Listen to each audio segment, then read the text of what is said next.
সালাফে সালেহিনরা মনে করতেন একজন রাত্রি জেগে মাসাইল পড়ছে, ফিকহের মাসাইল শিখছে, রাত্রি জেগে হাদিস মুখস্থ করছে, রাত্রি জেগে হাদিসের ব্যাখ্যা গ্রন্থগুলো মুরাজাআ করছে, মুতালাআ করছে, এই ছাত্রের আমলনামা ওই ব্যক্তির থেকে ভারী হবে যে ব্যক্তি সারা রাত ধরে নফল তাহাজ্জুদ আর কিয়ামুল লাইল করছে, তার থেকেও বেশি হবে। জিহাদের মতো একটা বিধানে উৎসাহিত করার জন্য আল্লাহ তাআলা গনিমতের বিধান রেখেছেন। কেন? এখানে পরীক্ষার বিষয় আছে। যারা মুজাহিদ অবশ্যই আল্লাহ সন্তুষ্টির জন্যই দ্বীনের কালিমাকে পুরো পৃথিবীকে সুউচ্চ করার জন্য, ইলাই কালিমাতুল্লাহর জন্য অবশ্যই জিহাদ করবে। পাশাপাশি গনিমতের যে বিষয়টা আছে এটাও তারা পাবে। তো এই যে বিষয়টা রাখা হয়েছে কেন? ইন্নাল হামদুলিল্লাহ নাহমাদুহু ওয়া নাস্তাঈনুহু ওয়া নাস্তাগফিরুহু ওয়া নু'মিনু বিহি ওয়া নাতাওয়াক্কালু আলাইহি ওয়া নাউযু বিল্লাহি মিন শুরুরি আনফুসিনা ওয়া মিন সাইয়্যাতি আ'মালিনা মান ইয়াহদিহিল্লাহু ফালা মুদিল্লা লাহু ওয়া মান ইউদ্লিল ফালা হাদিয়া লাহু ওয়া আশহাদু আল লা ইলাহা ইল্লাল্লাহু ওয়াহদাহু লা শারীকা লাহু ওয়া আশহাদু আন্না মুহাম্মাদান আবদুহু ওয়া রাসূলুহু সাল্লাল্লাহু আলাইহি ওয়া আলা আলিহি ওয়া আসহাবিহি আজমাইন। ক্বালা তাআলা ইয়া আইয়ুহাল্লাযীনা আমানুত্তাকুল্লাহা হাক্কা تقاته ولا تموتن إلا وأنتم مسلمون. وقال تعالى يا أيها الناس اتقوا ربكم الذي خلقكم من نفس واحدة وخلق منها زوجها وبث منهما رجالا كثيرا ونساء واتقوا الله الذي تساءلون به والأرحام إن الله كان عليكم رقيبا. وقال تعالى يا أيها الذين آمنوا اتقوا الله وقولوا قولا سديدا يصلح لكم أعمالكم ويغفر لكم ذنوبكم ومن يطع الله ورسوله فقد فاز فوزا عظيما. أما بعد فأعوذ بالله من الشيطان الرجيم. بسم الله الرحمن الرحيم. اقرأ باسم ربك الذي خلق. وقال تعالى وقل رب زدني علما. وقال تعالى إنما يخشى الله من عباده العلماء.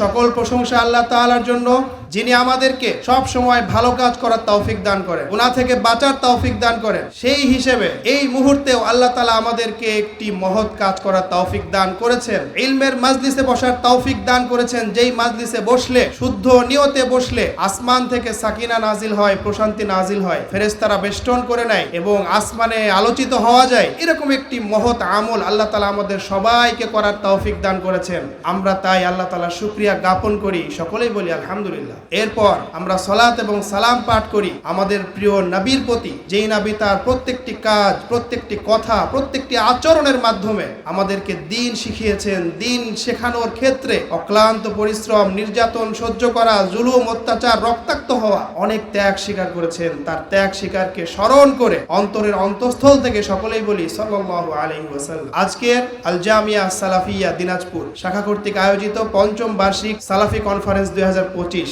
এই অনুষ্ঠানের সম্মানিত সভাপতি, সম্মানিত প্রধান অতিথি, সম্মানিত বিশেষ অতিথিবৃন্দ এবং সম্মানিত বিজ্ঞ আলোচক, এর পাশাপাশি আমার সামনে বসা প্রিয় দ্বীনী ভাই ও পর্দার আড়ালের দ্বীনী বোনেরা, আপনাদের সকলকে জানাই আন্তরিক শুভেচ্ছা ও মোবারকবাদ। এত কষ্ট করে কনকনে শীতে শুধুমাত্র আল্লাহ তাআলার মুহাব্বতে, রাসূলের জ্ঞান অর্জনের জন্য, ওহীর জ্ঞান অর্জনের জন্য আপনারা এত কষ্ট স্বীকার করে সমবেত হয়েছেন। আল্লাহ তাআলা আপনাদেরকে উত্তম বিনিময় দান করুন। জাযাকুমুল্লাহু খায়রা। সম্মানিত উপস্থিতি, আপনারা প্রত্যেকেই অবগত আছেন আজকের এই সালাফি কনফারেন্সের প্রতিপাদ্য বিষয় কি? প্রতিপাদ্য বিষয় হচ্ছে দ্বীনী জ্ঞান এবং আধুনিক জ্ঞানের সমন্বয়ে জাতি গঠন। প্রথমে আমি প্রতিপাদ্য বিষয় নিয়ে কিছু কথা বলবো, এরপরে আমার নির্ধারিত বিষয় নিয়ে কথা বলবো ইনশাআল্লাহ। প্রথম প্রশ্ন হচ্ছে আপনাদের কাছে, দ্বীনী শিক্ষা এবং আধুনিক শিক্ষার সমন্বয়ে জাতি গঠন এমন একটি প্রতিপাদ্য বিষয় কেন দাঁড়ালো? সবাই নিজেকে প্রশ্ন করেন তো, কেন এটা প্রতিপাদ্য বিষয় কেন হলো? এই প্রতিপাদ্য বিষয় থেকেই কি আমরা বুঝতে পারি না যে আমাদের বর্তমান সমাজে দ্বীনী শিক্ষা এর কাঠামো আলাদা এবং আধুনিক শিক্ষার কাঠামো আলাদা? এই কারণেই তো সমন্বয়ের কথা বলা হচ্ছে। আমি কি ঠিক বললাম? প্রশ্নটা বুঝতে হবে। এই প্রতিপাদ্য বিষয় কেন? কারণ হচ্ছে আমাদের সমাজে শিক্ষা ব্যবস্থা কয়েক রকম। আমি যদি মাদ্রাসার দিকে তাকাই, কওমি মাদ্রাসা আছে, কওমির মধ্যে আবার দুই ভাগ আছে। এক ভাগ আছে যেখানে জেনারেল কোনো সিলেবাসই নাই, আর এক ভাগ আছে যেখানে কওমি আছে, জেনারেলও আছে, কিন্তু বেসরকারি অর্থাৎ কওমি। আবার সরকারের মধ্যে দুই ভাগ, জেনারেল আর একটা হলো আলী। তো জাতি গঠন হবে কিভাবে? যেই জাতির এক পদ্ধতি নাই শিক্ষা ব্যবস্থা, অর্থাৎ অভিন্ন পদ্ধতি দরকার ছিল। 4 রকম পদ্ধতি বা 5 রকম পদ্ধতি, কারিগরিও আছে, উন্মুক্তও আছে। সমস্যাটা এখানে। এই জন্য আজকে আমাদের প্রতিপাদ্য বিষয় সমন্বয় জাতি গঠন। আসলে সমস্যাটা এখানে। এটার একটা সমাধান করতেই হবে। সমন্বয় পরে আগে আমাদেরকে এগোতে হবে এই পথে যে আমাদের শিক্ষা পদ্ধতি এক হতে হবে যেমনটা আগে ছিল। আমরা যদি আমাদের ইসলামী ইতিহাসের শুরুর দিকে তাকাই, ইসলামী ইতিহাসের সর্বপ্রথম যে বিশ্ববিদ্যালয় ছিল তিউনিসিয়া, জামিয়াতুত তিউনিস, এটাকে সবচেয়ে প্রাচীন বিশ্ববিদ্যালয় বলা হয়। এরপরে জামিয়াতুল আজহার মিশরে। আমরা যদি দেখি সিলেবাসটা কেমন ছিল, যেটা আমরা বর্তমানে পাই না, শূন্যতা অনুভব করি, এটা তখন ছিল। অর্থাৎ দ্বীনি শিক্ষা এবং আধুনিক শিক্ষা উভয়ের সমন্বয়ই ছিল একটা লেভেল পর্যন্ত, যেটাকে সানাভিয়া বলা হয়, অর্থাৎ ইন্টারমিডিয়েট, উচ্চ মাধ্যমিক পর্যন্ত ছিল। প্রশ্ন হলো সেই ব্যবস্থা কোথায় গেল? যদি ইসলামের ইতিহাসে থেকেই থাকে তাহলে বর্তমানে ভারত উপমহাদেশে কেন নাই, এই প্রশ্নটা করতে হবে। কেন নাই, কোথায় হারিয়ে গেল এই ব্যবস্থাটা? তো আমরা যারা ইতিহাস জানি, এমন খুব বেশি বিস্তারিত বলবো না এই বিষয়ে, যারা ইতিহাস জানে আমরা জানি যে এই সমস্যাটা তৈরি হয়েছে মূলত ইংরেজদের কারণে। ইংরেজ উপনিবেশ, আমরা উপনিবেশিক শাসনে ছিলাম অনেক শত শত বছর। আমাদের শিক্ষা কাঠামোকে ভেঙে দেওয়া হয়েছে, নষ্ট করে দেওয়া হয়েছে। সেখানে সরকারি, তারপরে আবার আলিয়া, এরপর পরবর্তীতে দারুল উলুম দেওবন্দ প্রতিষ্ঠিত হয় ভারতে। যখন দেখা গেল আলিয়াতেও দিন রক্ষা সম্ভব হচ্ছে না, এরপরে জেনারেল শিক্ষা তো গেছেই, পরবর্তীতে খালেস দ্বীনি প্রতিষ্ঠান হিসেবে 1866 সালে দারুল উলুম দেওবন্দ প্রতিষ্ঠিত। এই যে সমস্যাটা, এটা হলো মূল সমস্যা। এই জন্য আমরা এখন পর্যন্ত ভুগছি কয়েক রকম শিক্ষা ব্যবস্থা, এটা আমাদেরকে ভোগাচ্ছে, আমাদের সন্তানকে আমরা হিমশিম খাচ্ছি। সমাধান কোন পথে? সমাধান আছে, সমাধান করে দেখিয়েছে সৌদি আরব। আমরা সৌদি আরবে পড়াশোনা করেছি, সেখানে সচক্ষে দেখেছি কোনো 4 রকমের শিক্ষা ব্যবস্থা নাই, বরং শিক্ষা ব্যবস্থা একই রকম। ইন্টারমিডিয়েট পর্যন্ত একই সিলেবাসে সবাই পড়াশোনা করছে, ছেলে মেয়ে পৃথক পৃথক শাখায়। সেখানে সহশিক্ষা নাই, ছেলে আলাদা মেয়ে আলাদা, সিলেবাস একই। ইন্টারমিডিয়েট পর্যন্ত যে সিলেবাসটা আছে এর মধ্যে সব আছে, অর্থাৎ ইসলাম শিক্ষার যত বিষয়গুলো এগুলোও আছে, বিশুদ্ধ তাজবিদ সহ কুরআন তেলাওয়াত করা এটাও আছে, আকীদা শিক্ষা, তাওহীদ শিক্ষা এটাও আছে, ইসলামের মৌলিক জ্ঞান এটাও আছে, এরপরে হাদিস, তাফসির, ফিকহ, উসুলে ফিকহ এর মৌলিক যে বিষয় সেগুলোও আছে। ইন্টারমিডিয়েট পর্যন্ত প্রায় সবই আছে। এর পাশাপাশি বিজ্ঞান আছে, বাণিজ্য শিক্ষা এটাও আছে, কমার্স এগুলোও আছে। কিন্তু ইন্টারমিডিয়েট করার পরে অনার্স লেভেল যেটা আছে এটা আলাদা। এখানে শিক্ষার্থীর ইচ্ছা আছে, শিক্ষার্থী চাইলে যে কোনো একটা বিষয়ে সে স্পেশালিস্ট হতে পারে, যেটাকে আরবিতে তাখাসুস বলা হয়। তাখাসুস আলাদা হয়ে যাবে। এই শিক্ষা ব্যবস্থা সৌদি আরব করেছে। এখনো যদি আমরা ওই দিকে যাই তাহলে এই যে সমস্যাটা, দ্বীনি শিক্ষা আধুনিক শিক্ষার সমন্বয়, এই সমস্যাটা আসবে। তো প্রতিপাদ্য বিষয় নিয়ে এতটুকু বলার ছিল যে সমাধান আছে, আমাদেরকে সমাধানের দিকে এগোতে হবে। সম্মানিত উপস্থিতি, এরপর আজকের কনফারেন্সে আমার নির্ধারিত বিষয়, সেটা নিয়ে আলোচনা করবো ইনশাআল্লাহ। আমার নির্ধারিত বিষয়টা আসলে গরম বিষয় না, নরম বিষয়। এই জন্য আপনারা যদি কেউ মনে মনে ইচ্ছা করে থাকেন যে আমি গরম বক্তব্য দেবো, আপনারা চিল্লায় ঠিক বলবেন, এমনটা আশা করেন না। বিষয়টা বোঝা আর বুঝতে হয় মাথা ঠান্ডা রেখে। আপনি চিল্লাইলে মাথা ঠান্ডা থাকবে না, এই জন্য সবাই বোঝার চেষ্টা করে। বিষয়টা অত্যন্ত স্পর্শকাতর, সেন্সিটিভ, ভালো করে ঠান্ডা মাথায় বুঝতে হবে, সমাধানও করতে হবে। আজকের আলোচনার বিষয় হচ্ছে যে শিক্ষার্থী যারা আছে তাদের ইলম অর্জনে, শিক্ষা অর্জনে অনীহা, এই অনীহার কারণ কি এবং এর প্রতিকার কি, এই হলো আলোচ্য বিষয়। কেন শিক্ষার্থীরা পড়াশোনায় মনোযোগ দিচ্ছে না, তারা ইলম অর্জনে আগ্রহী হচ্ছে না? বিশেষ করে যারা তোয়ালিবুল ইলম আছেন তাদের কথা বলা হচ্ছে, তাদের আগ্রহ নাই, তারা আগ্রহী নয়। কেন? অনীহার কারণটা কি, এর পাশাপাশি এর চিকিৎসা কি, এর প্রতিকার কি, এই হলো বিষয়। তো আলোচনার সুবিধার্থে এবং আপনাদের বোঝার সুবিধার্থে আমি এই কারণগুলোকে মোটা দাগে 4 ভাগে ভাগ করেছি। 4 ভাগ, সবাই মুখস্থ রাখার চেষ্টা করবে। যতগুলো কারণ আছে এই অনীহার, জ্ঞান অর্জনে অনীহার, এই কারণগুলো 4 ভাগে বিভক্ত করা যায়। প্রথম ভাগ হচ্ছে এমন কারণ যেই কারণগুলো শিক্ষার্থী সংশ্লিষ্ট, আসবাবুন মুতাআল্লিকাতুন বিত্তুল্লাব আরবিতে বললে, যেই কারণগুলোর সম্পর্ক শিক্ষার্থীর সাথে। এই কারণগুলো মোটামুটি 10টি, আমি নোট করেছি 10টি। এটা হলো এক ভাগ। এরপরে কিছু কারণ আছে যেই কারণগুলোর সম্পর্ক শিক্ষার্থীর পিতামাতার সাথে, অভিভাবক, গার্ডিয়ানের সাথে। গার্ডিয়ানও এক্ষেত্রে দায়ী আছে যে তার সন্তান মনোযোগী না পড়াশোনায়, অনীহা আছে, এক্ষেত্রেও দায়ী আছে। এটা হলো দ্বিতীয়। তৃতীয় ভাগ হচ্ছে এমন কারণ অনীহার যেই কারণগুলোর সম্পর্ক প্রতিষ্ঠানের সাথে, অর্থাৎ একটা শিক্ষার্থীর অমনোযোগিতার পেছনে প্রতিষ্ঠানেরও দায় আছে, জানতে হবে। 4 নম্বর হচ্ছে সর্বশেষ যে ভাগটা, সেটা হলো এমন কারণ যে কারণের সম্পর্ক হচ্ছে শিক্ষকের সাথে। শিক্ষকও অনেক সময় শিক্ষার্থীর অমনোযোগিতার অনীহার কারণ হতে পারে। এই হলো মোট 4টি কারণ, 4 ধরনের কারণ। সর্বপ্রথম আমরা আলোচনা করব শিক্ষার্থীর কারণ। যে সমস্ত কারণে শিক্ষার্থী অমনোযোগী হয়, এই কারণগুলো বুঝবো এবং এর সমাধান কি হতে পারে। পবিত্র কোরআন, সহিহ হাদিস এবং সালাফে সালেহিন তাদের দিক নির্দেশনা অনুযায়ী কিভাবে আমরা এই সংকটটা কাটিয়ে উঠতে পারি আমরা বোঝার চেষ্টা করবো ইনশাআল্লাহ। প্রথম কারণ শিক্ষার্থীর ক্ষেত্রে অনীহার, অমনোযোগিতার, সেটা হচ্ছে আদামুল ইখলাস, ইখলাস না থাকা। এটা বোঝার আগে আমাদেরকে একটু সংক্ষিপ্ত ভূমিকা বুঝতে হবে। দেখেন, ইলমে দ্বীন যেটা আছে এটা কোনো সাধারণ জ্ঞান নয়। ইলমে দ্বীন যেটা আছে এটা একটা ইবাদত। ইলমে দ্বীনের মধ্যে কিছু ইলম এমন আছে যেটা শিক্ষা করা ফরজে আইন, কিছু বিষয় এমন আছে যা জানা ফরজে কিফায়া, কিছু বিষয় এমন আছে যা জানা ওয়াজিব, কিছু বিষয় এমন আছে যা জানা মুস্তাহাব, কিছু বিষয় এমন আছে যা জানা মুবাহ। এই জন্য ভাগ আছে। তো আমি যদি এক কথায় বলি তাহলে ইলমে দ্বীন হচ্ছে ইবাদত। আর প্রত্যেকটা ইবাদত কবুল হওয়ার জন্য দুইটি শর্ত। এটা হচ্ছে বাতেনি শর্ত, মানে যেটা দেখা যায়, আর কিছু শর্ত থাকে যেগুলো দেখা যায়। আমি শুধু বাতেনি শর্তের কথা বলবো। দুইটি শর্ত লাগবেই লাগবে। যত ইবাদত আছে কবুল হওয়ার জন্য দুইটা শর্ত অবশ্যই লাগবে। এক নম্বর হচ্ছে ইখলাস, দুই নম্বর হচ্ছে মাহাব্বত।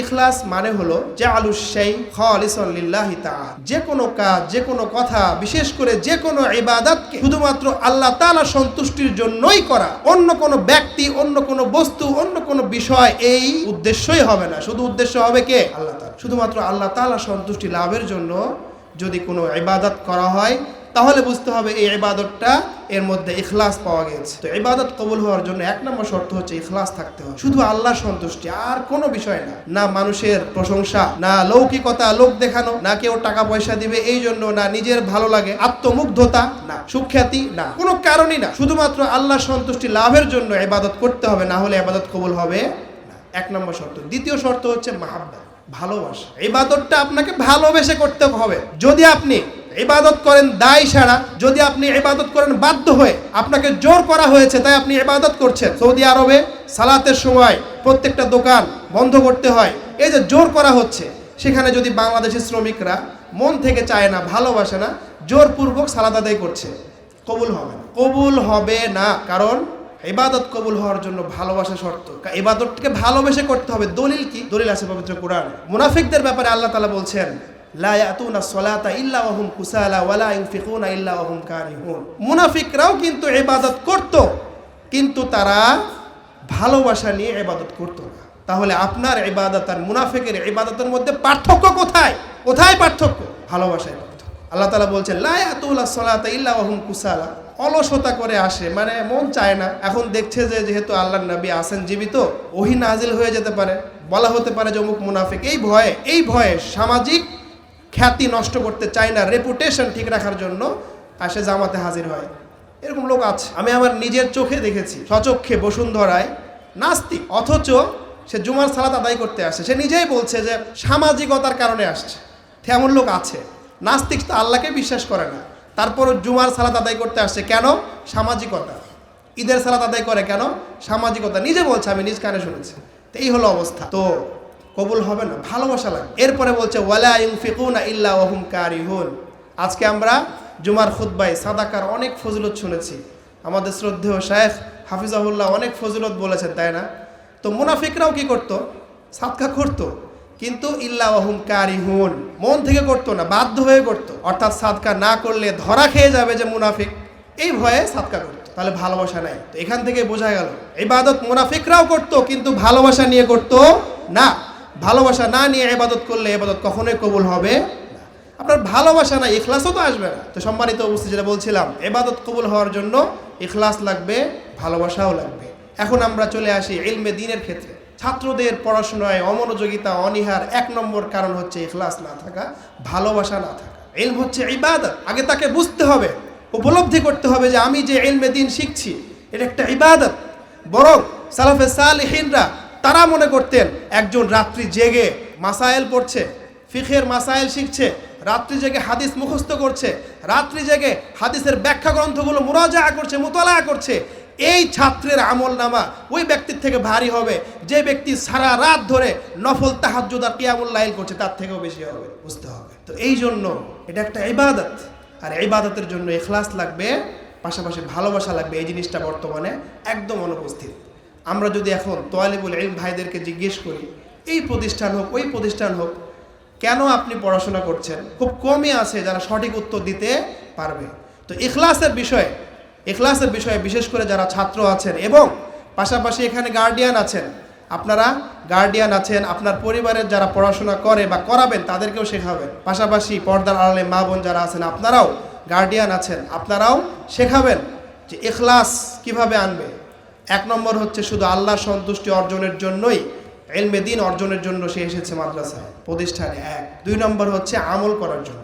আমলের নিয়ত করা এটাও ইখলাসের অন্তর্ভুক্ত। সে ইলম শিখছে কেন? নিজে আমল করবে, এরপরে দাওয়া এবং তাবলীগ প্রচার করবে, পরিবারে আলো ছড়াবে, সমাজে আলো ছড়াবে, রাষ্ট্রীয় পর্যায়ে আলো ছড়াবে, এমনকি আন্তর্জাতিক পর্যায়ে ইলমের আলো ছড়িয়ে দিবে। এই নিয়তে সে ইলম অর্জন করবে। তো এই নিয়তগুলা ইখলাসের অন্তর্ভুক্ত। এগুলো করতে হবে, জানতে হবে। এক নম্বর সমস্যা এটা, যেহেতু ইখলাস নাই এই জন্য মনোযোগও নাই, পড়াশোনার ক্ষেত্রে কোনো মনোযোগ নাই। এক নম্বর কারণ। তো এই ক্ষেত্রে ইখলাস যে জরুরি এই বিষয়ে শুধু একটি হাদিস আমরা জানব। একটি হাদিস, যেহেতু আলোচনা লম্বা হয়ে যাবে, একটি হাদিস সুনান আবি দাউদ এই হাদিসটি বর্ণিত হয়েছে। বিশিষ্ট সাহাবী আবু হুরায়রা রাদিয়াল্লাহু তাআলা আনহু থেকে বর্ণিত। তিনি বলেন, রাসূলুল্লাহ সাল্লাল্লাহু আলাইহি ওয়াসাল্লাম বলছেন, আপনারা দুরূদ পড়লেন না কেন? সাল্লাল্লাহু আলাইহি ওয়াসাল্লাম। হাদিসের মধ্যে যারা দুরূদ পড়ে না রাসূলের নাম শুনলেও তাদেরকে কৃপণ বলা হয়েছে। তা আপনারা কি কৃপণ হতে চান? আপনারা কি কৃপণদের তালিকায় নাম লেখাতে চান? তাহলে কেন পড়ছেন না? অথচ আপনি যদি দুরূদ পাঠ করেন এর ফজিলত কত জানেন? অনেক ফজিলত। আপনার নাম, আপনার পিতার নাম সহ একজন ফেরেশতা রাসূলুল্লাহ সাল্লাল্লাহু আলাইহি সাল্লামের কাছে গিয়ে বলবে, অমুকের ছেলে অমুক আপনার জন্য দুরূদ প্রেরণ করেছে। সুবহানাল্লাহ বলবেন না? চিন্তা করেন কত ফজিলত। কেন বলছেন না? দুরূদ সুযোগ এসেছে এত বড় ফজিলতের, আপনার নাম উচ্চারিত হবে বিশ্বনবীর কাছে, আপনার পিতার নামও উচ্চারিত হবে, এই জন্য কার্পণ্য করবেন না। তো বলছিলাম রাসূলুল্লাহ সাল্লাল্লাহু আলাইহি ওয়াসাল্লাম তিনি বলছেন, মান তাআল্লামাল ইলমা মিম্মা ইবতাগা বিহি ওয়াজহুল্লাহ, যে ছাত্র, যে তালিবুল ইলম এমন ইলম অন্বেষণ করার জন্য বের হয়েছে, অন্বেষণ করছে, যে ইলম দ্বারা শুধু আল্লাহর সন্তুষ্টি অর্জন করা হয়, অর্থাৎ ইলমে দ্বীন উদ্দেশ্য। এরপরে বলা হচ্ছে লা ইয়াতাআল্লামুহু ইল্লা লিইউসিবা বিহি আরাদাম মিনাদ দুনিয়া, অথচ এই ইলমে দ্বীন সে অর্জন করছে দুনিয়া লাভের জন্য। অর্থাৎ ইলমে দ্বীন শিখছে ভালো বক্তা হবে। ইলমে দ্বীন শিখছে কেন? উলামাদের সাথে বিতর্ক করবে, মুনাজারা করবে, বাহাস করবে, বিতর্ক করবে। আলেম হচ্ছে কেন? লোকে আলেম বলবে তাই, সম্মান করবে। এই সমস্ত উদ্দেশ্য, অর্থাৎ ইখলাস বিন্দুমাত্র নয়। এরকম উদ্দেশ্যে কেউ যদি ইলম শিক্ষা করে, রাসূলুল্লাহ সাল্লাল্লাহু আলাইহি ওয়াসাল্লাম স্পষ্ট ভাষায় তার জন্য ওয়াইদ, তার জন্য ধমকি তিনি বর্ণনা করে দিলেন। তিনি বললেন, লাম ইয়াজিদ আরাফাল জান্নাহ ইয়াউমাল কিয়ামা, কিয়ামতের দিন জান্নাত তো পাবেই না, জান্নাতের ঘ্রাণও পাবে না। নাউজুবিল্লাহ। সম্মানিত উপস্থিতি, বোঝার আছে, ইখলাস শিক্ষা দিতে হবে, নিজে শিখতে হবে, সন্তানকেও শিক্ষা দিতে হবে। ইখলাস লাগবে, ইখলাস ছাড়া হবে না। তো এই হাদিসটা আমাদের বোঝা উচিত। ইলমে দ্বীন যেটা আছে এটা অবশ্যই আল্লাহ সন্তুষ্টি এবং দাওয়াত এবং নিজে আমল করা এই উদ্দেশ্যে শিখতে হবে। অন্য কোনো উদ্দেশ্য আসলেই এটা নষ্ট হয়ে যাবে। জরুরি। এক নম্বর। দুই নম্বর কারণ, যেই কারণে আমাদের ছাত্ররা পড়াশোনা করে না, সেটা হলো আত্তাকাসুল, অলসতা। ভালো লাগে না, অলসতা অলসতা অলসতা, কোনো কারণ নেই। অলসতা কাকে বলে? অলসতার সংজ্ঞা আছে। অলসতা বলা হয় একটা কাজ করতে সক্ষম, তারপরও কোনো উল্লেখযোগ্য গ্রহণযোগ্য কারণ ছাড়া সে কাজটা না করা, এটাকে বলে অলসতা। সে চাইলেই পড়তে পারে, পড়ছে না, চাইলেই কাজটা করতে পারে, করছে না, সময় নষ্ট করছে, অলসতা করছে। এটা একটা বড় সমস্যা। তাকাসুল বর্তমানে মহামারীর রূপ ধারণ করেছে। কওমি মাদ্রাসা বলেন আর জেনারেল বলেন, সব জায়গায় অলসতা অলসতা, পড়তে আগ্রহী না, অলসতা। এটা দূর করার পদ্ধতি কি? দূর করার পদ্ধতি আছে। আমরা কয়েকটি আয়াত এবং হাদিস যদি ভালো করে অনুধাবন করি, আশা করি আমরা যারা অভিভাবক আছি এবং পাশাপাশি যারা তালিবুল ইলম আছে, আমাদের থেকে অলসতা দূর হয়ে যাবে। সূরা আনকাবুতের মধ্যে আল্লাহ তাআলা বলছেন, ওয়াল্লাযীনা জাহাদু ফীনা লানাহদিয়ান্নাহুম সুবুলানা ওয়া ইন্নাল্লাহা লামাআল মুহসিনিন। ওয়াল্লাযীনা জাহাদু ফীনা, আমার সন্তুষ্টি অর্জনের জন্য যারা মেহনত করে, পরিশ্রম করে, যারা মুজাহাদা করে, লানাহদিয়ান্নাহুম সুবুলানা, অবশ্যই অবশ্যই তাদেরকে আমি সঠিক পথ দেখাবো। এই আয়াতটা অত্যন্ত প্রাসঙ্গিক তুল্লাবুল ইলমদের জন্য, শিক্ষার্থীদের জন্য। আল্লাহ তাআলা বলছেন, যদি মেহনত করে, পরিশ্রম করে, অলসতা বর্জন করে, তাহলে তার যে কাঙ্ক্ষিত লক্ষ্য আল্লাহ তাআলা সহজ করে দেবেন। লানাহদিয়ান্নাহুম, অবশ্যই অবশ্যই আমি তাদেরকে পথ দেখাবো তার লক্ষ্যের।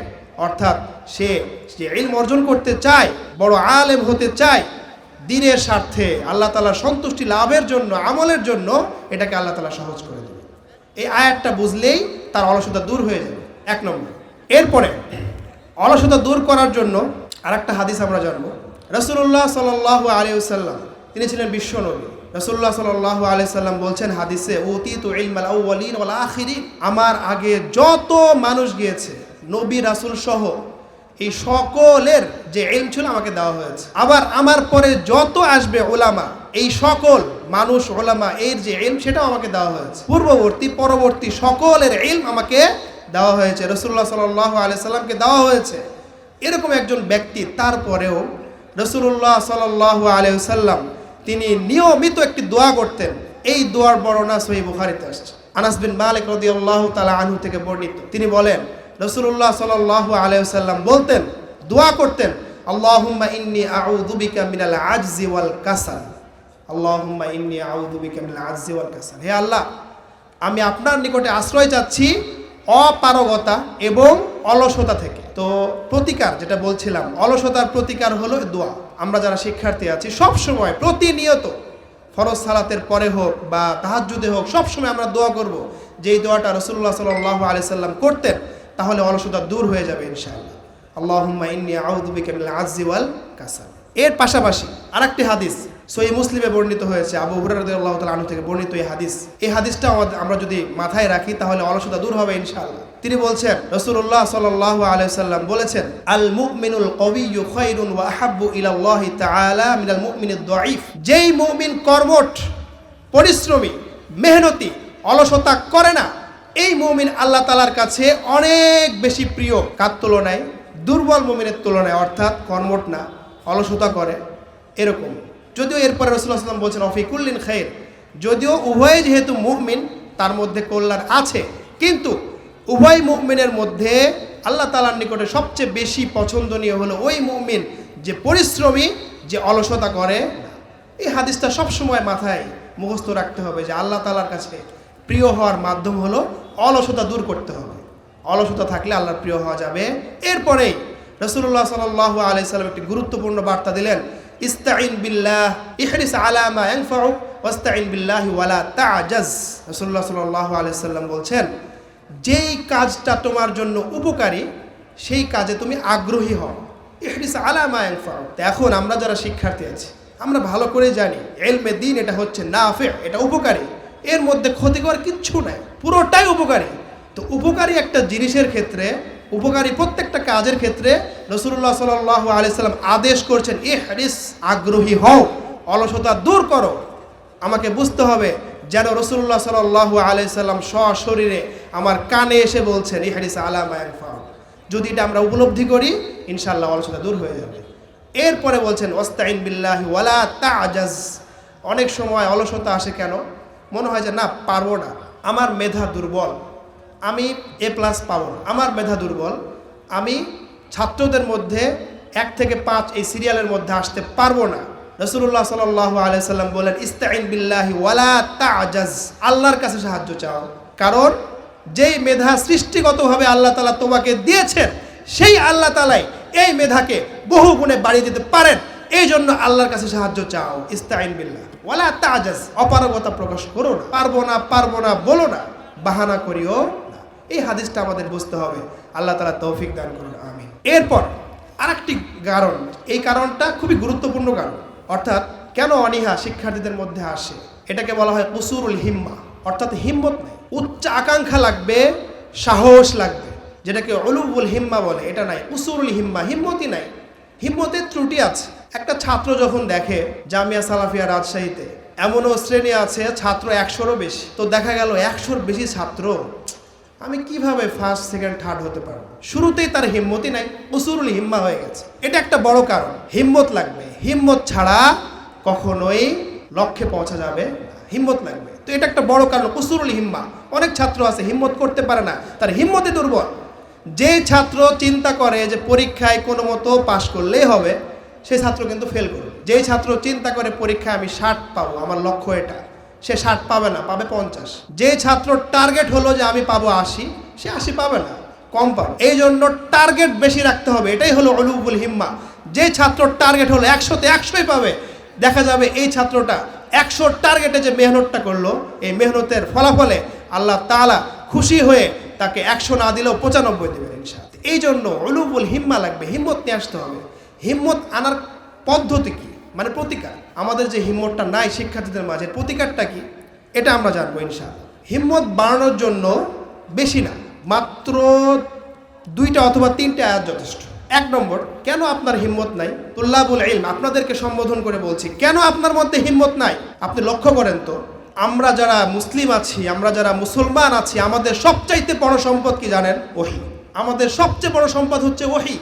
আমাদের যে জ্ঞান আছে, আমাদের যে ইসলাম আছে, ইসলামের মূল দুইটি উৎস কুরআন এবং হাদিস। এই হাদিসের মূল হচ্ছে ওহী। অন্য কোনো ধর্মের এরকম কোনো উৎস গ্রন্থ নাই। এই কুরআন এবং হাদিস যার মূল হলো ওহী, ওহীর মাধ্যমেই মহান আল্লাহ তাআলা, যিনি এত মহান, যিনি আমাদের দৃষ্টির বাইরে, এত মহান, না দেখেও যাকে আমরা নিজের অস্তিত্বের চাইতেও, যার অস্তিত্বকে সবচেয়ে বেশি বিশ্বাস করি আমরা, সেই মহান সত্তার সাথে আমাদের একটা সম্পর্ক হলো ওহী। সম্পর্কের মাধ্যমে, ওহীর মাধ্যমে আমাদের মাঝে সম্পর্ক হয়েছে। কারণ ওহী কখন আসে? অনেকে এই বিষয়টা বোঝে না। ওহী সেখান থেকে শুরু হয় যেখানে আপনার যুক্তি শেষ, আপনার যুক্তির দৌড় যেখানে শেষ, সেখান থেকে শুরু হয় ওহী। কারণ জ্ঞান অর্জনের অনেক মাধ্যম আছে, তার মধ্যে একটা মাধ্যম আছে কি পঞ্চ ইন্দ্র। আমরা বলি আমরা দেখে শুনে স্পর্শ করে জ্ঞান অর্জন করি, কিন্তু যেখানেই পঞ্চ ইন্দ্রের খেলা শেষ, সেখান থেকে ওহী শুরু। আমরা যেগুলো দেখতে পাই না, ছুঁইতে পারি না, আমরা যেগুলো স্পর্শ করতে পারি না, সেই সমস্ত বিষয়ে, গায়েবী বিষয়ে আমাদেরকে এলেম দিয়েছেন কে? আল্লাহ তাআলা, ওহীর মাধ্যমে। সেটা আমাদেরকে বুঝতে হবে। ওহী, ওহী, ওহী এত বড় একটা বিষয়। ওহী আমাদের ঐতিহ্য, ওহী আমাদের গর্ব। কোনো ধর্মের মধ্যে ওহীর কোনো বিষয় নাই। অন্যান্য ধর্মের বিশেষ করে অন্যান্য শিক্ষা ব্যবস্থা যেগুলো আছে ওহীর বাইরে যে শিক্ষা ব্যবস্থা আছে, দেখবেন যে এগুলো কোনো সূত্র নাই। আর এটা আমাদের গর্বের বিষয়, এটা আমাদের শুকরিয়া আদায়ের বিষয় যে আমাদের কোরআন এবং সুন্নাহ যেটা আছে, এটা আল্লাহর পক্ষ থেকে আসছে। মানে সৃষ্ট এবং সৃষ্টিকর্তার মাঝে সরাসরি সম্পর্ক, একদম মুত্তাসিল সনদ, অবিচ্ছিন্ন সনদে প্রমাণিত। এটা আমাদের গর্ব, ঐতিহ্য। এই ওহীর বিষয়টা বলছিলাম, এই গুরুত্বপূর্ণ একটা ওহী। এই ওহী যখন শুরু হলো হেরা গুহায়, রাসূলুল্লাহ সাল্লাল্লাহু আলাইহি সাল্লামের 40 বছর হয়ে গেছে, তিনি হেরা গুহায় মুরাকাবা করছেন, ধ্যানে মগ্ন, সেখানে খলওয়াত করছেন। এরকম অবস্থায় সর্বপ্রথম যখন এই ওহীটা নাজিল হলো, ওহীর প্রথম বাক্য কি ছিল?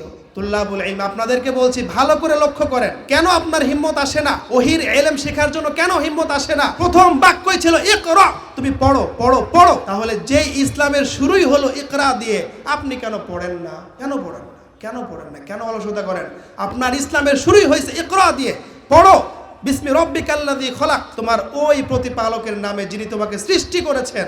তার মানে প্রথম কথা হলো পড়ো, এবং ভয় নাই, আল্লাহর নামে পড়ো। কারণ আল্লাহই তোমাকে সাহায্য করবেন, তোমাকে মেধা দেবেন, তোমাকে পরিশ্রম করার, মেহনত করার সুযোগ দিবেন, তৌফিক দিবেন, তোমাকে প্রথম শ্রেণীতে প্রথম হওয়ারও তৌফিক দান করবেন। পড়ো তুমি।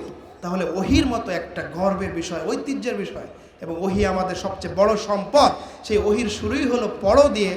আমরা পড়ছি না, হিম্মত নাই, শুরুতেই ভয়, এটা দূর করতে হবে। এরপর আরেকটি আয়াত যথেষ্ট বোঝার জন্য কেন আমাদের হিম্মত আসে না, হিম্মত নিয়ে আসতে হবে। যেই রাসূলুল্লাহ সাল্লাল্লাহু আলাইহি ওয়াসাল্লামকে সর্বশ্রেষ্ঠ মানব বানিয়েছেন আল্লাহ তাআলা, সেই রাসূলুল্লাহ সাল্লাল্লাহু আলাইহি ওয়াসাল্লামকে আল্লাহ তাআলা কোনো বিষয়ে বলেননি যে আপনি এটা বেশি পাওয়ার জন্য দোয়া করেন। কোনো বিষয় নাই, একমাত্র ইলম। আল্লাহ তাআলা কি বলছেন? অকুর রব্বি জিদনি ইলমা, হে নবী আপনি দোয়া করেন, আল্লাহর কাছে চান, রব্বি জিদনি ইলমা, আমার প্রতিপালক আমার ইলমকে আপনি বৃদ্ধি করে দিন, বাড়িয়ে দিন। তো ইলম হলো একমাত্র বিষয়, যেই বিষয়ের আধিক্যের জন্য, বাড়িয়ে দেওয়ার জন্য রাসূলুল্লাহ সাল্লাল্লাহু আলাইহি সাল্লামকে দোয়া করতে আদেশ করা হয়েছে। এটা আপনার বুঝে আসে না হে তালিবুল ইলম।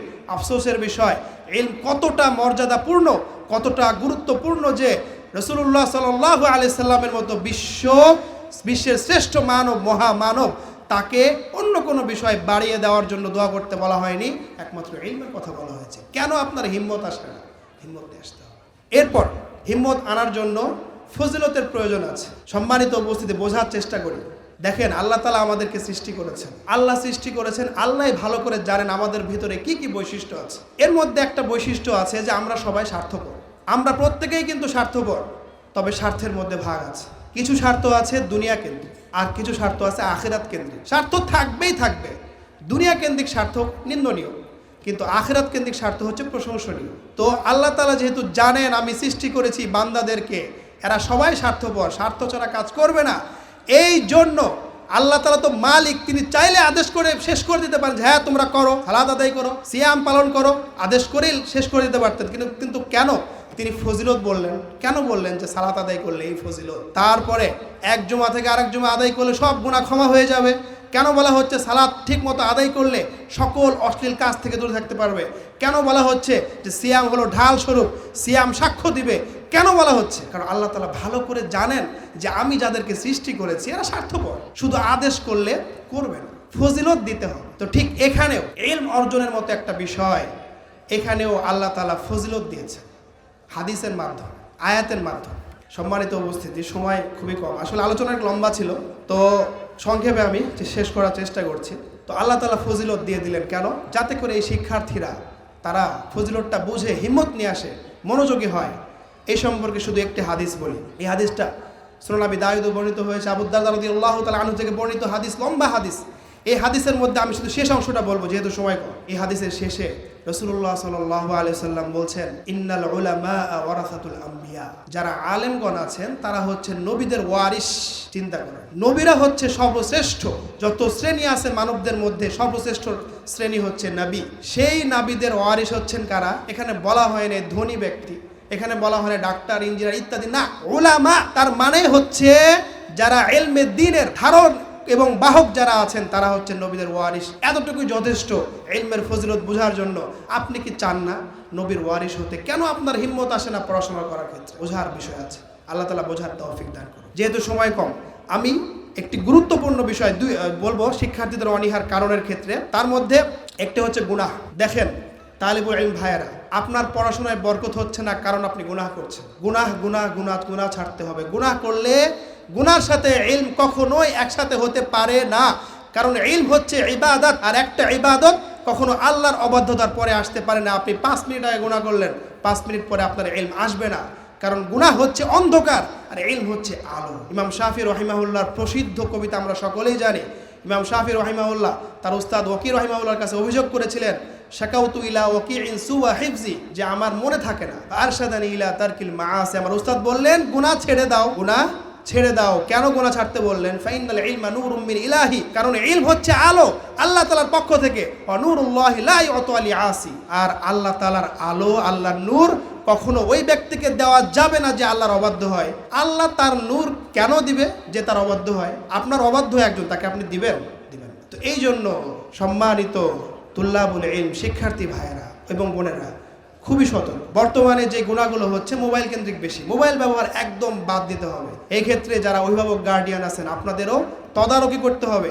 কোনোভাবেই প্রতিষ্ঠান হোক বা বাড়িতে হোক মোবাইল যেন ব্যবহার একদমই না করে। এই মোবাইলের মাধ্যমে গুণাগুলো হচ্ছে, যার কারণে মনোযোগ কমে যাচ্ছে, ইলম আসছে না।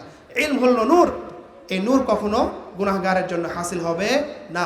একটি প্রসিদ্ধ কথা আছে, মাওলানা আশরাফ আলী থানভী রাহিমাহুল্লাহ তিনি বলেছিলেন, ভারতবর্ষের একজন প্রসিদ্ধ আলেম।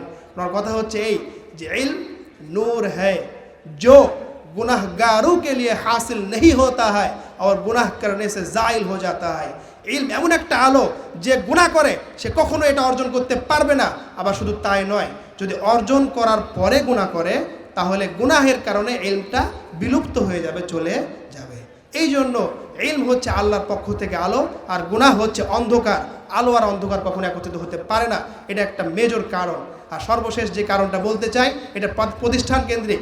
বর্তমান আমাদের ছাত্র ভাইয়েরা কেন পড়াশোনায় অমনোযোগী, তার একটি উল্লেখযোগ্য কারণ হচ্ছে কর্মসংস্থান সংকট। এটা আমাদেরকে মানতেই হবে। বিশেষ করে ইলমে দ্বীনের যারা তালিবুল ইলম আছেন তারা চিন্তা করে এত কষ্ট করে কওমি মাদ্রাসায় পড়ে কি হবে, বেতন তো বেশি না, কর্মসংস্থান নেই, বেশিরভাগ বিদেশে গিয়ে ইমামতি করছে। আবার কিছু আছে যারা হয়তো কোনো মসজিদে চলে যাচ্ছে, আবার কিছু আছে ব্যবসা বাণিজ্য করছে, উদ্যোক্তা হচ্ছে, তেমন কোনো সাফল্য তারা দেখতে পায় না। কর্মসংস্থান সংকট, এটাকে আরবিতে বলে আদামু তাওয়াফুরি সুকুল আমাল, সুকুল আমাল লাগবে। তো কর্মসংস্থান সংকট এটা দূর করতে হবে, এর দায়িত্ব প্রতিষ্ঠানের, বোর্ডের।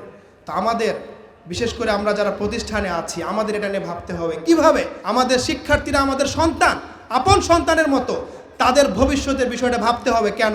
এখন আপনারা প্রশ্ন করবেন, একটু আগে তো আপনি ওয়াজ করলেন ইখলাসের, আল্লাহর সন্তুষ্টির জন্যই পড়বে, তাহলে আবার কর্মসংস্থানের বিষয়টা কেন? এটা বোঝার জন্য আমি আপনাকে ছোট্ট একটা উদাহরণ দিই। দেখেন, আমরা জিহাদ ফি সাবিলিল্লাহর বিষয়টা জানি যে আল্লাহ তাআলার সন্তুষ্টি লাভের জন্যই জিহাদ করতে হয়। এখানে অন্য কোনো উদ্দেশ্য থাকলে শহীদ তো হয়ই না, বরং হাদিসের ভাষ্য মতে জাহান্নামে চলে যাওয়া হয়। অথচ জিহাদের মতো একটা বিধানে উৎসাহিত করার জন্য আল্লাহ তাআলা গনিমতের বিধান রেখেছেন। কেন ভেবেছেন? ভাবার বিষয় আছে। ওই যে বললাম আল্লাহ তাআলা উদ্বুদ্ধ করেন, আল্লাহ তাআলা উদ্বুদ্ধ করেন। এই জন্য এখানে পরীক্ষার বিষয় আছে। যারা মুজাহিদ অবশ্যই আল্লাহ সন্তুষ্টির জন্যই দ্বীনের কালিমাকে পুরো পৃথিবীকে সুউচ্চ করার জন্য, ইলাই কালিমাতুল্লাহর জন্য অবশ্যই জিহাদ করবে।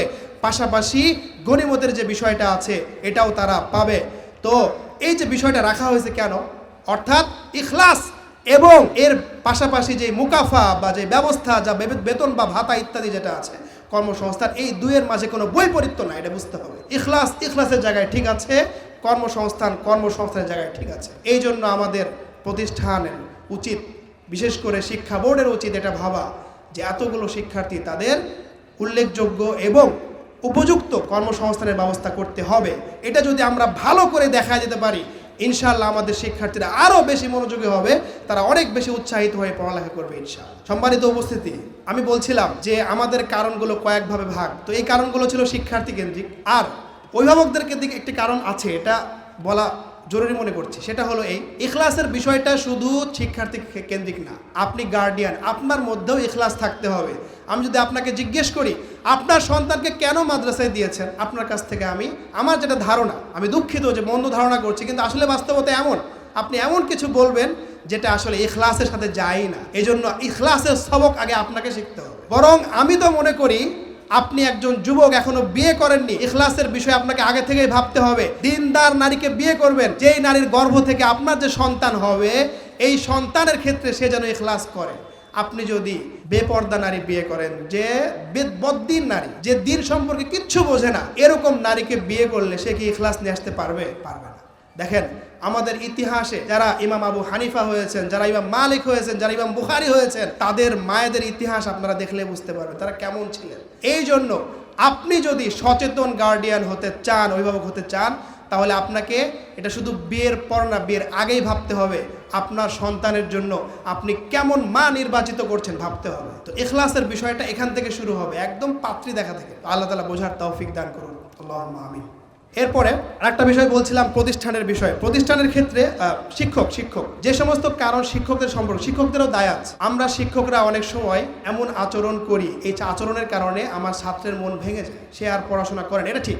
আমি যদি অন্যায় আচরণ করি, এই ছাত্রটা আমার চেহারার দিকে তাকাতেই পারবে না, সে আমার কাছ থেকে ইলম নিবে কিভাবে? এই জন্য আমরা যারা শিক্ষক আছি, আমরাও ছাত্রদের অমনোযোগিতার পেছনে দায়ী আছি। আমাদের আচরণ কেমন হবে, যেটা পবিত্র কোরআনে আল্লাহ তাআলা বলেছেন রাসূলুল্লাহ সাল্লাল্লাহু আলাইহি সাল্লামকে, ওয়ালাউ কুনতা ফাদদান গলিযাল কলবি লাফাদ্দু মিন হাওলিক। ইয়া রাসূল, আপনি যদি খুব রূঢ় আচরণের হন, শক্ত আচরণের হন, গলিজুল কলব, অন্তর খুবই শক্ত, এমন যদি হন, তাহলে আপনার আশেপাশে সাহাবায়ে কেরাম আসবেই না।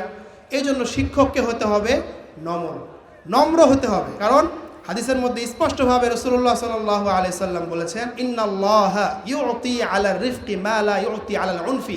নম্র আচরণ করলে আল্লাহ তাআলা যা দেন, কঠিন আচরণ করলে আল্লাহ তাআলা সেটা দেন না। এই জন্য শাসন অবশ্যই করতে হবে, তবে শাসনের মধ্যে সীমারেখা আছে। এমন শাসন করা যাবে না যেটা ব্যক্তি ক্রোধের বহিঃপ্রকাশ হয়, এমন শাসন করা যাবে না যেটা শরীয়তের বিধিনিষেধকে একদম তোয়াক্কা করে না, এমন শাসন করা যাবে না যেটা জুলুম হয়। আমি যদি শিক্ষার্থীর প্রতি জুলুম করি, সে কখনোই আমার কাছ থেকে ইলম নিতে পারবে না, ইস্তেফাদা নিতে পারবে, এটা আমাদের বিষয় আছে। তো এই জন্য ছাত্রদের বর্তমানে যে অমনোযোগিতা এবং অনীহার কারণ, এই কারণগুলোর ক্ষেত্রে ছাত্র নিজেরাও দায়ী, তার অভিভাবকও দায়ী, প্রতিষ্ঠানেরও দায় আছে, পাশাপাশি শিক্ষকদেরও দায় আছে। আমরা সবাই যদি এর প্রতিকারগুলো, যেগুলো আমরা আলোচনা করলাম, আরও আলোচনা ছিল, সময়ের সংক্ষেপের কারণে আমি শেষ করছি এখানে। আল্লাহ তাআলা যদি আল্লাহ আমাদেরকে বোঝার তৌফিক দান করুক, সকলেই বলে আল্লাহুম্মা আমিন। ওয়া আখিরু দাওয়ানা আলহামদুলিল্লাহি রাব্বিল আলামিন। আসসালামু আলাইকুম ওয়া রাহমাতুল্লাহ।